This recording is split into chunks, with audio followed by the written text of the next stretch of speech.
Om Purnamada Purnamidam Purnat Purnamudachyate Purnasya Purnamadaya Purnameva Vashishyate.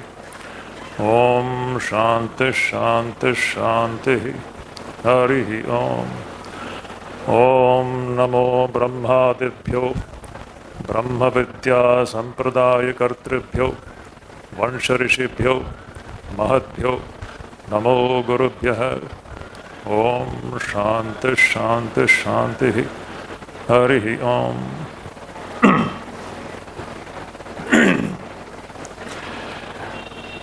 My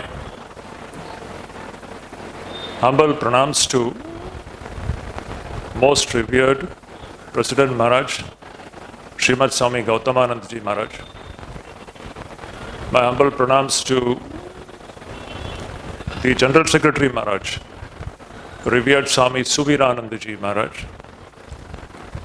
My humble pranams to revered Swami Bodhasaranandaji Maharaj, Assistant General Secretary. And my humble pranams to Swami Muktidanandaji Maharaj, Adhyaksha of Sri Ramakrishna Ashram, Mysuru. And my humble pranams to revered Swami Bhajananandaji Maharaj and many other senior Swamis here, assembled here. Like I'm seeing Swami Jyotirupananji here, very humble pranams to him. And my humble pranams to all the Matajis assembled here from Sharda Mission. And my very affectionate regards to all of you, dear devotees.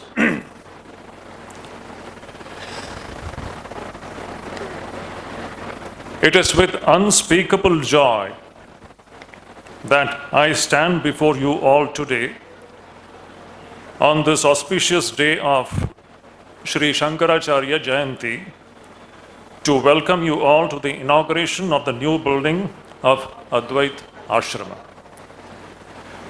We are gathered here not merely to witness the inauguration of a new building. This building is the unfolding of the divine in the form of a concrete structure. This building represents the Advaitic vision of the Rishis of the Upanishads. It represents the Advaitic vision of Bhagavan Shri Krishna of the Bhagavad Gita. It represents the Advaitic vision of Bhagavan Shri Shankaracharya.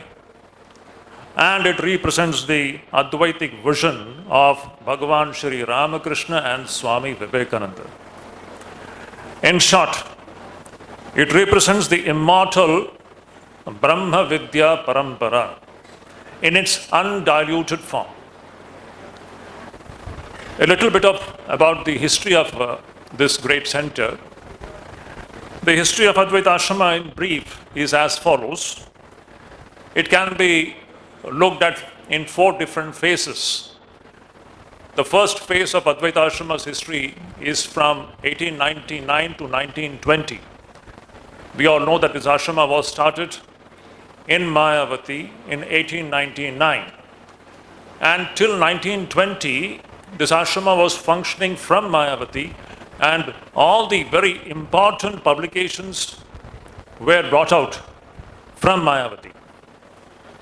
But owing to the difficulties of running a publication work from Mayavati, it was later, in 1920, it was shifted to, the publication wing was shifted to Calcutta, and then started the second phase, that is from 1920 to 1960.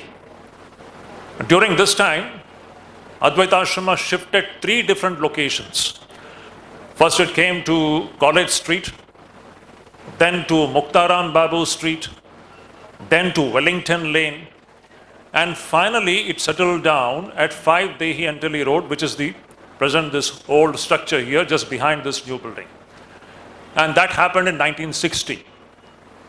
And the third phase starts from 1960 onwards, from 1960 to 2025. For the last 65 years, Advaita Ashrama's publication wing has been functioning from this building here at 5 Dehi Antili Road, and amazing Books have been published in the last 65 years, we all know. And now we are today entering into the fourth phase of Advaita Ashrama's history. So I consider this to be a very landmark milestone in the ashrama's history. From today onwards, 2025 onwards, Advaita Ashrama is going to exist in two places, that is 5 Dehi Antili Road and 36 Anandapalit Road also. Advaita Ashrama was founded by Captain James Henry Xavier and Mrs. Charlotte Elizabeth Xavier in the year 1899. They founded the center to fulfill the wish of their guru, the great Swami Vivekananda. Swamiji dedicated the center to the practice of Advaita and Advaita alone. His vision was very clear. And since its inception, Advaita Ashrama has striven to uphold and spread the ideals of Advaita Vedanta, which is the core of Hindu Dharma. Now, a little bit about this Advaita ideology, which is very important. We know that in the world, in this creation, the most powerful thing is ideas. There is nothing more powerful than ideas. And among all the different ideas and ideologies, this idea of Advaita is the most potent one. It is the most powerful idea to alleviate the human being and take him to his pristine, pure nature. No other ideology can do this the way Advaita ideology can do it. And it is this ideology which was first so magnificently expounded by Sri Shankaracharya 1200 years ago, and then later so powerfully propounded and kept before the world by the great Sri Ramakrishna and Swami Vivekananda. Here I would like to just present a very important point, which is the inseparable connection between Sri Shankaracharya and Ramakrishna. I think this is the best occasion to once again reinforce this idea of the inseparable connection between Sri Ramakrishna and Sri Shankaracharya. About this inseparable connection, Swami Vivekananda has spoken several times. I would just quote a few words from Swami Gambhiranandaji Maharaj. We all know that Gambhiranji Maharaj was the president of Advaita Ashrama long back, and he was a person who was very well versed in our traditional scriptures, and he was an authority on Sri Shankaracharya's works also. We all know all the so-called Bhashakara's translations were done by revered Swami Gambhiranji Maharaj, which is a treasure to the humanity today. So Gambhiranji says, what is the Neo-Vedantism that Sri Ramakrishna and Swami Vivekananda brought about? I am quoting, these are all his words, published words. He says, what is the Neo-Vedantism that Sri Ramakrishna and Swami Vivekananda brought about? Is it a new philosophy, not found in Sri Shankaracharya, as some seem to think? Then, actually this discussion was hovering around. During Swami Gambhiranji's time, some intellectuals had brought about some 3 or 4 books. And in these books, these intellectuals were trying to present that Sri Ramakrishna's Vedanta is different from Sri Shankaracharya's Vedanta. And it is in this context that Gambhiranji was pointing out a very, very important thing. So Gambhiranji Maharaj says, according to some intellectuals, it would appear that it is not Shankaracharya's philosophy that we find in Sri Ramakrishna and Swami Vivekananda. Then he says, I, for my part, believe that it is Shankaracharya's philosophy that Vivekananda preached and Sri Ramakrishna realized. I once again repeat this point. Gambhiranji says, I, for my part, believe that it is Shankaracharya's philosophy that Vivekananda preached and Sri Ramakrishna realized. It was Shankaracharya always stood for something positive and not simply negativity and rejection. It was Shankaracharya's followers who differed from his teachings and emphasized negativity and rejection. Post-Shankara Vedanta was influenced by Buddhistic nihilism, which rejected and denied everything. But Shankaracharya actually wanted to save us from this. A positive social philosophy cannot be built on the negative philosophy of Advaita Vedanta as preached by the post-Shankarites.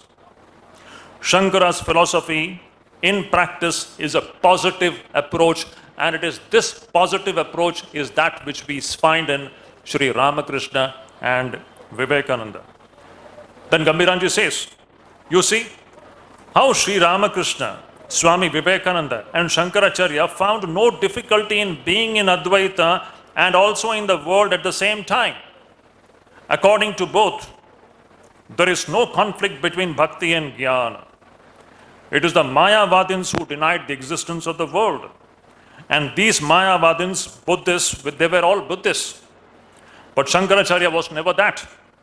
The post-Shankarites confused Shankara's ideas with Buddhistic ideas.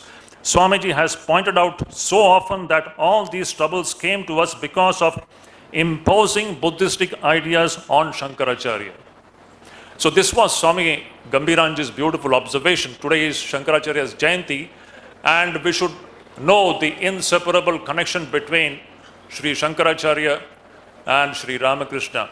You all may be knowing that this was the day on which even Kamarpukur, Sri Ramakrishna's, this temple was consecrated, and there was a big function today there also. On this very issue, I would like to point out one more thing. An observation by Sister Nivedita.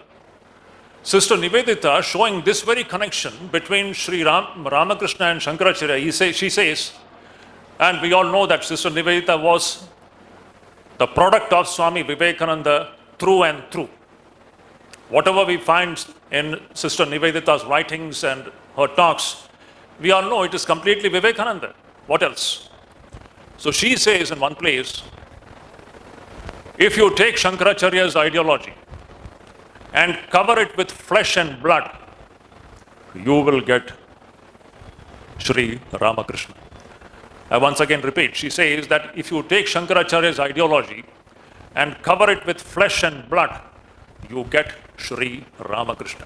So this is the connection between, today we are celebrating this Shankara Jayanti day here, and on this day, especially I wanted this building to be inaugurated on this day, because this is a great tradition, a Brahma Vidya Parampara, which has been coming down from timeless past, and this will continue. It is continuing in Sri Ramakrishna and Swami Vivekananda through this great ideology of Advaita. Thus, these great masters have presented the ultimate reality in the same way. There may be some differences in emphasis, but not in essence. In their words and works, we find the eternal call to realize the oneness of existence, that Brahman or Ishvara alone exists, that what we are referring to as world in ignorance is nothing but Brahman or Ishvara for the man of knowledge. This new building is a humble offering at the feet of all the great masters of the past, also of the future. Today, with the deepest sense of gratitude and reverence, we remember Mrs. Charlotte Elizabeth Xavier, Captain James Henry Xavier, who fulfilled the wish of their Guru Swami Vivekananda by founding the Advaita Ashrama at Mayavati. I also offer my pranams to all my predecessors, starting from Swami Swarupananda ji, coming down to my immediate predecessors like revered Swami Bodhasarananda ji, Tattvavidananda ji, and Muktidananda ji. Each one of them has added to the glory of this great center in different ways. And it is by the blessings of all of them that this new structure is being inaugurated today, and we bow down humbly to this great parampara. This center is the most unique center of the Ramakrishna order. This is another very important point that we need to keep in mind. Advaita Ashrama is the cream of the Ramakrishna Sangha. Vivekananda had something very special idea while founding this great center. We should not forget that point. So this center is the most unique center of the Ramakrishna order. And when I say most unique, I am not saying in a figurative sense, but literally and actually. Swami Vivekananda was emphatic and crystal clear that in this center there should be no idols, no worship, no rituals, none of these. To quote his words, I am quoting Swami Vivekananda's words. Swamiji has stated, "What is God in Vedanta? God is a principle and not a person. You and I are all personal gods. The absolute God of universe is impersonal principle." Talking about Advaita Ashrama in Mayavati, he says, "On the heights of the Himalayas, I have a place where I am determined nothing shall enter except pure truth. There I want to work out this idea. The purpose is to train seekers of truth and to bring children without fear and without superstition. They shall not hear about Christs and Buddhas and Shivas and Vishnus. None of this." So we can add Ramakrishna also to this. He was so clear about it. Here no one should be hearing about Buddhas and Christs and Shivas and Vishnus. None of this. His vision was so clear, taking us back to the Upanishadic vision of the Atman. So he says, they shall learn from the start to stand upon their own feet. They shall learn that God is spirit and should be worshipped as spirit and in truth. Everyone must be looked upon as spirit, as the Atman. That is the ideal. Now, this is the great ideal which this great center stands for. And then Swamiji wanted to actualize this great ideal on the working plane, and for that he started this center where the divine should be perceived and approached as a principle and not as a person. Now, I can say that, I have heard from my seniors, this I am sharing my own experience, I have heard from many of the seniors that our earlier generation monks were very particular in adhering to this vision of Swamiji in Advaita Ashrama. And they would not like even photos being kept in the rooms. But as it always happens, owing to human frailties, we begin to allow concessions and we begin to stray away from Swami Vivekananda's original plan and vision. Therefore, accordingly, in order to honor our great Swami Vivekananda's wish and vision, in the rooms of this new building, there are no photographs of any divine personalities. There are photographs of divine personalities only on the walls and the stairs and corridors of this building, but not inside the rooms. Inside the rooms, there is only Om and the 4 Mahavakyas. That is all we have kept inside the rooms. And even in the meditation room, we have Om. So this uniqueness of Advaita Ashrama needs to be preserved by all means. This is what actually makes this center so beautiful. I always say this is one of the most beautiful centers of the Ramakrishna order, which stands apart for the highest.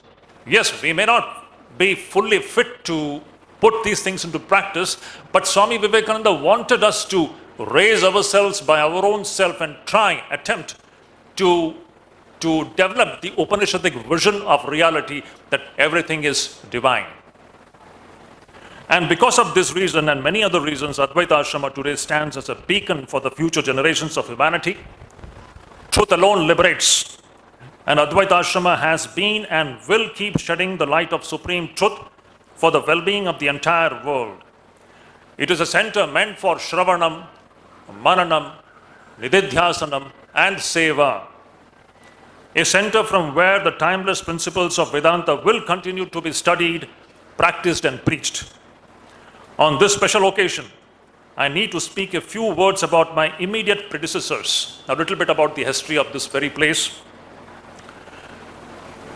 Now we all know this plot of land on which this new structure is today standing was purchased in the year 2000 when revered Swami Bodhisaranandaji, our dear Arvind Maharaj, when he was the manager of this ashram here. I still remember those days because I had come here from training center, and actually Arvind Maharaj needs no introduction. Anyone who is associated with Advaita Ashrama knows him through and through. And everyone associated with Advaita Ashrama knows him very well. He has done so much for this center by the way of revamping it, especially in Mayavati. If you all remember, along with him was also one name which I would like to specially take today, because I was witness to that. That was revered Swami Govindanandaji Maharaj. Narottam Maharaj, you may be knowing. In 1999, when I came here, Arvind Maharaj and Narottam Maharaj, it is they who took the initiative of purchasing this plot of land, and they have worked so hard, and they made this plot of land usable at that time. They had a plan to build a building here, but it didn't work out at that time for several reasons. And I was witness to their hard labors for several years. Their plan was to construct a new building on this land, but for various reasons it did not materialize then. Then from the time of Swami Tattvavidanandaji and Swami Muktidanandaji, slowly the plan took off. The blueprint was prepared. During revered Swami Muktidanandaji, who was my immediate predecessor, revered Maharaj, I still remember how much interest Muktidanandaji used to take in every small details of the plan, the design of the building, how many meetings we used to have, and he used to involve all the sadhus and take their views and how to make this building as best as possible. So Muktidanandaji had worked very hard as far as the design of this building is concerned. And Muktidanandaji used to hold regular meetings to discuss the design. Several times the design was modified, and finally, like the last runner in a relay race, in a relay race, the baton is carried by one person, but the baton finally reaches the finishing line by someone else. So like the last runner in the relay race, it was in my lot to take the baton to the finishing line. And we see this structure standing today in front of us. So what I want to say is that this building is the outcome of the hard labor of so many sadhus before me and also during my tenure, and I'm grateful to all of them. If you all remember, on 30th March 2022, just 3 years back, the foundation stone for this building was laid. That stone was sanctified by the 16th President of the Ramakrishna Order, Most Revered Swami Smarananandaji Maharaj. And today we see this building completed and being blessed by the 17th President of the Ramakrishna Order, Most Revered Swami Gautamanandaji Maharaj. In the completion of this building, the credit goes entirely to my team, consisting of all my monastic brothers who have worked so hard. I see my team work. It was amazing to see our brothers working so hard. All the monastic brothers, staff, construction workers, architect, engineers, contractor, devotees, and many others. And I'm seeing our dear Prakash Lohiyaji is there in this gathering here. He has been so kind to give us the whole furniture for this building. Amazing job he has done, and so many like him. Many others are not here, and I sincerely thank all of them who have been involved in this great project. All of them have worked hard, and today we are seeing the fruit. If at all we have to give credit, it goes to our team.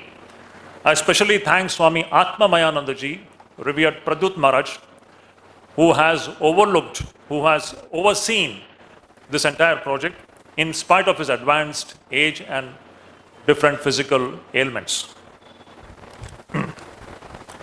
The building has been designed to cater to the needs of Advaita Ashrama for the next 7 or 8 decades. We have incurred around rupees 20 crores on this structure. This would not have been possible without the generous help that came forth from countless numbers of devotees and well-wishers from India and abroad. We have no words enough to express our gratitude to each one of them. But I should specially mention the name of the late Sri Madhusudan Tarabdar, he is no more, who had made a significant contribution towards this work.